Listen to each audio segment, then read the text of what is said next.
Street comics I have, just because this will hit close to home twice. So Freddy, he gets this girl, in the dreams, and she had weight loss surgery.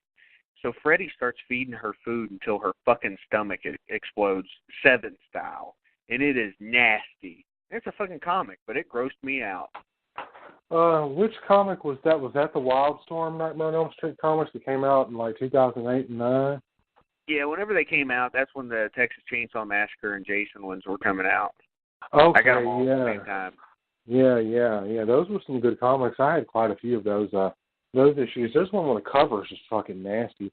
It's the glove and the part of Freddy's arm coming out of a toilet, and all you see is this guy that his body's on the floor with his pants around his ankles, and there's fucking blood everywhere. Yeah. And it's funny because, like I always say, that the Nightmare on Elm Street kills leave a little bit to be desired as far as gore goes. But as far as nastiness, I swear, they're some of the fucking nastiest kills I've ever seen in my life. Like the Roach Motel and the fucking weightlifting, all that shit makes me cringe. Oh, yeah, and Greta being force-fed her own entrails, and then Dan being mugged with the bite. Shit. No, shit. Yeah. Man, anyway, and sorry, anyway, so that's okay. Yeah, we drifted off in left field, but that's okay. So then you have Edgar and Alan are talking to Sam, and they give him the horror comics to teach him about the threat that they claim has infiltrated the town because they believe vampires are like running around all over Santa Carla.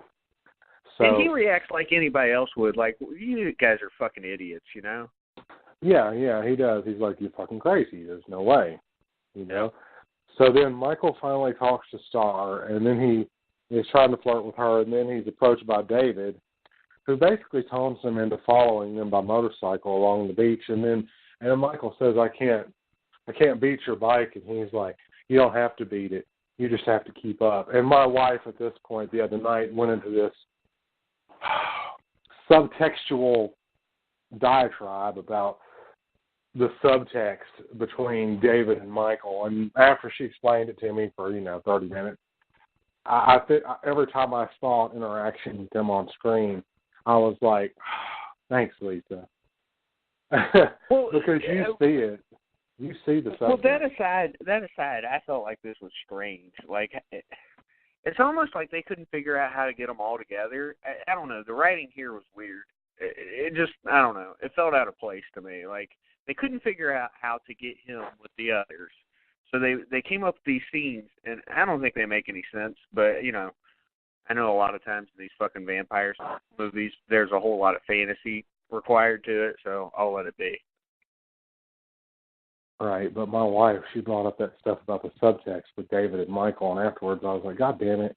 Because every time they would come on screen and say something, I would look at her and be like, she ruined this movie for me. Because there are a couple of fruit cups, that's what she was saying. Yeah, it was funny. And it's like, you don't have to beat me, you just have to keep up. I was like, oh, come on. That's funny. But they start racing by motorcycle along the beach until they reach a dangerous cliff, and then Michael almost goes over, so he has to kind of wipe out on a bike to save himself. He gets all pissed off too. Well, I mean, I think I would too, because he goes, he knocks the shit out of David. Like, he's ready to fucking spar, man. He's like, me and you, just you. I'm like, all right, calm down, buddy.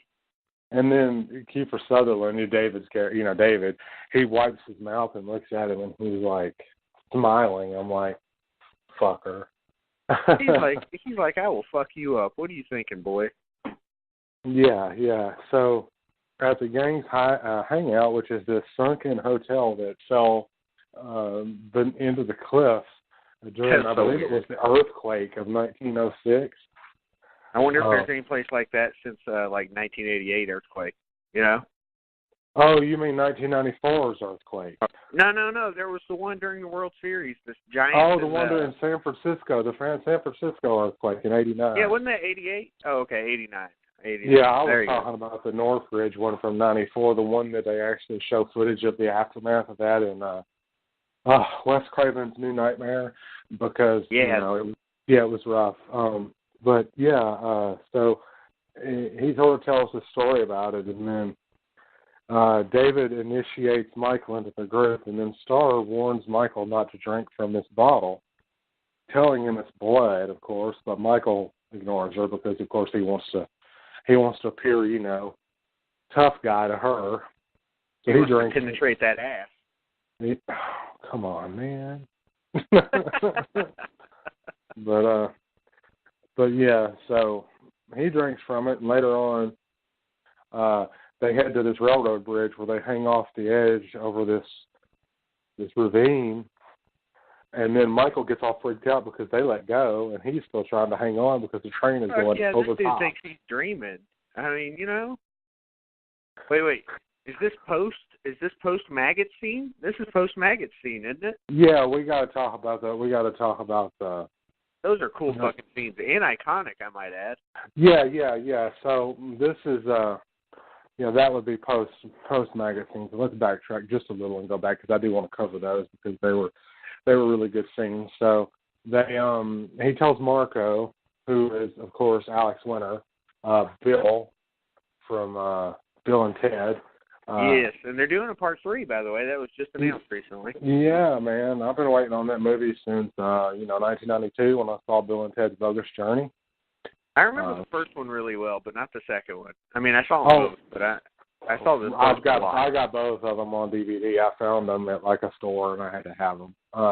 Good man. So I bought those two and then the Back to the Future trilogy at the same time because reason.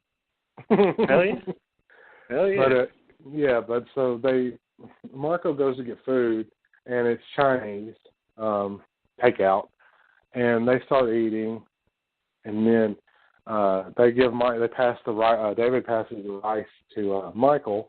Michael starts to eat it, and then he's like, "How does maggots taste?" And then Michael's like, "What?" And he's like, "Maggots. You're eating maggots. How do they taste?" And he looks down, and it's fucking just squirming maggots. So he drops that shit everywhere, and then they start laughing, and then he looks at it again, and it's just fucking rice. And he's like, So what did he say? 8 billion Chinese people can't be wrong, or how? Oh, he said, how can 1 billion Chinese people be wrong? Yeah, it was really fucking great. That's just laughing my ass off. Vic, you there? Victor. God damn it.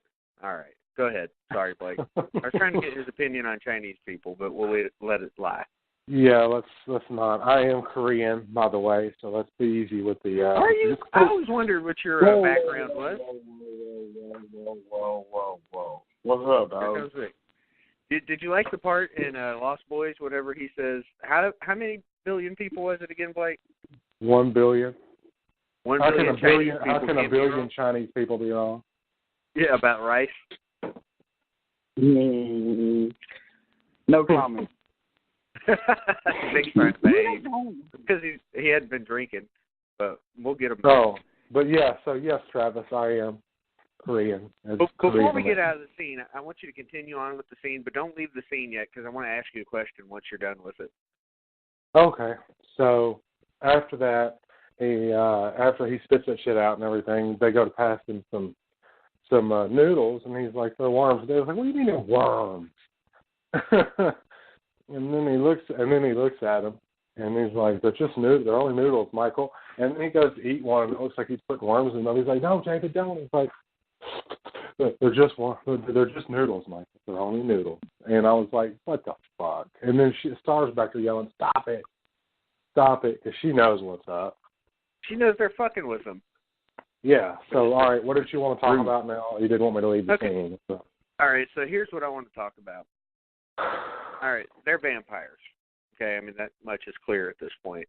Now, in movies like, let's say, Let Me In, and a lot of other vampire movies, whatever maybe not Fright Night. Dude eats an apple like it's no big deal. But like in a lot of these vampire movies, they can't eat real food. They fucking puke, But these guys like went out of their way to get Chinese food, which I don't understand because they're bloodsuckers.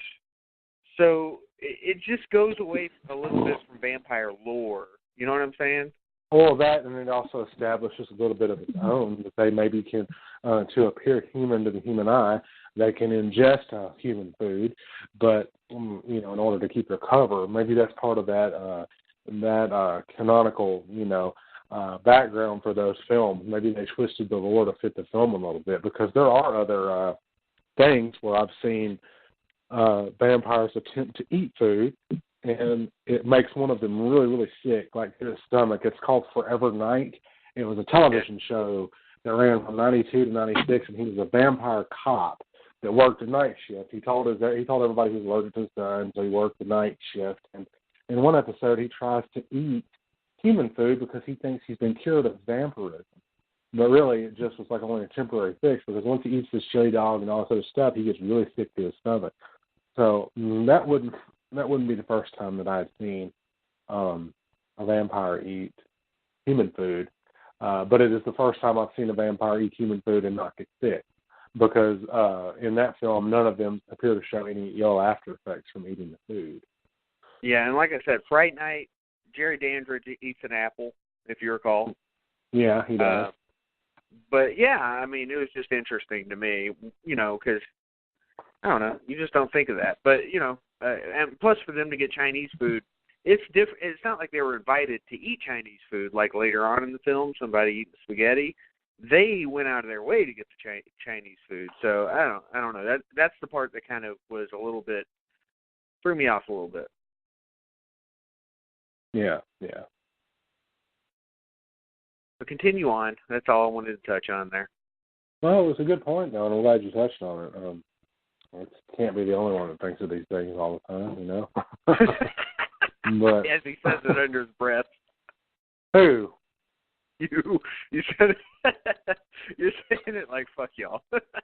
Well, no, I'm like I was wondering if anybody else was going to say anything about the food, and I didn't think, because it seems like such a minor detail, and in part that people would probably look over it. Yeah, but when you watch a movie like 10 times in 2 weeks, you overanalyze certain parts, and I just couldn't help it. I couldn't let it go. True.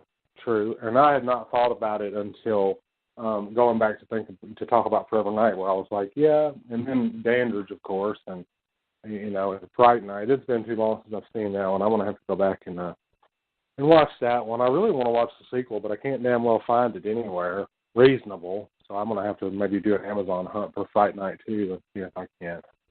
Dude, everybody talks so good about that, and Tommy Lee Wallace did Fright Night too. But I don't remember it very well, other than seeing it on VHS from some movie store, like Silent Night, Deadly Night 2 and 3. But I haven't seen them in a long time. I'm talking since I was like 14, 15 years ago. It's worth revisiting. I like the sequel. It's got better effects, and of course, it's also done like people like it better. 3 years later.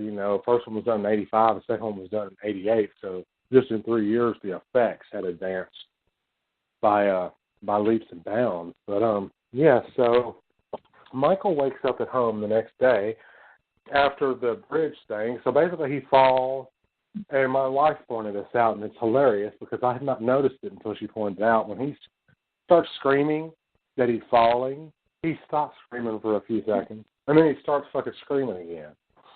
So I don't know what the deal is with that. It's sort of like how, I guess, sort of almost Acme Roadrunner and, Wile E. Coyote, Acme Acres kind of Looney Tunes sort of thing, where they're falling and everything seems okay in midair, and then all of a sudden you realize they're fucking falling, and like, after. And I thought that was pretty fucking funny that she brought that up. So when Michael wakes up the next day, he's unaware of how he got there. I'm sure you and Vic wake up like that all the time. His eyes are sensitive to sunlight, and he develops a sudden thirst for blood. Your eyes are sensitive when you're drunk, and you develop a thirst for blood when you're around people in general. So, Travis, I think you're a fucking vampire. You're a goddamn shit-sucking vampire, okay? I'm not good at staying up late, so I think Vic's more the likely vampire. The best story ever is when Vic came over to my house, and, he had to get up at like 6 a.m. to go to work. And, me being an asshole, just like he is, I got him to come over, and it was like 2 a.m. already, and he stayed up till like 4 a.m., and then he got up 2 hours later, still drunk, wandered around my house, couldn't remember why he was there, and then went to work sick all day. That's horrible. Is that about right on the story there, Vic? Yeah, man. I sweat wild turkey out for like 12 hours straight on that day, and it was horrible. Yep. So, That's our life. That's our life. But, yeah. Let's All move right. forward. Moving forward. So his eyes are